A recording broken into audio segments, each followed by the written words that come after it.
संचारबंदीमुळे सर्वत्र रक्ताचा तुटवडा निर्माण झाल्याची बाब समजल्यानंतर मूर्तिजापूर मतदारसंघातील आमदार हरीश पिंपळे यांनी रक्तदान सर्वश्रेष्ठ दान हे लक्षात घेऊन शहरात रक्तदान शिबिराचं आयोजन केलं।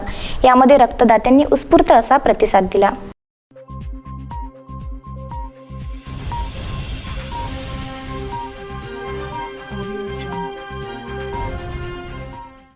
जिल्ह्यात संचारबंदी लागू झाल्याने रक्तदान शिबिरे बंद झाली आहे। त्यामुळे रक्ताचा तुटवडा निर्माण झाला आहे। सिझेरियन व इतर तातडीच्या शस्त्रक्रियांसाठी रक्ताची नितांत गरज भासत असल्याने ही गांभीर्यपूर्ण बाब काही जणांनी आमदार पिंपळे यांच्याजवळ मांडली।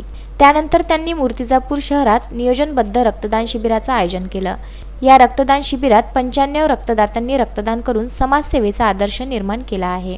या रक्तदानाच्या कार्यक्रमात नगराध्यक्ष मोनाली गावंडे, तालुकाध्यक्ष भूषण कोकाटे, शहराध्यक्ष रितेश सबाचकर, जिल्हा परिषद सदस्या माया कावरे, नगरसेवक सचिन देशमुख यांच्यासह लक्ष्मी गोडे उपस्थित होत्या। भारतीय जनता पार्टी मूर्तिजापूर पदाधिकारी व कार्यकर्ता यांच्या वतीने Nagpur lab, Thackeray blood bank Akola यांच्या संयुक्त विद्यमाने रक्तदान शिबिराचं आयोजन करण्यात आलं होतं।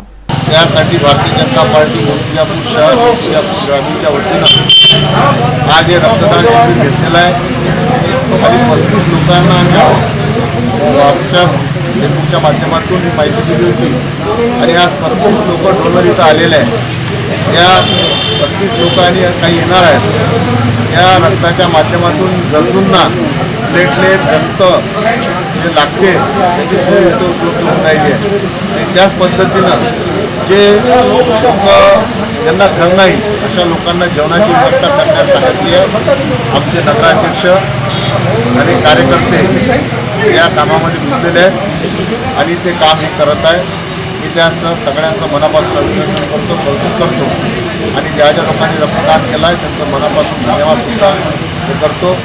ही बिमारी रोखण्यासाठी जे केंद्र शासन आणि राज्य शासनानं आपल्याला निर्देश दिले आहेत त्याचं तंतोतंत पालन करावं। विदर्भ न्यूज करिता मूर्तिजापूर येथून बाळासाहेब गणोरकर।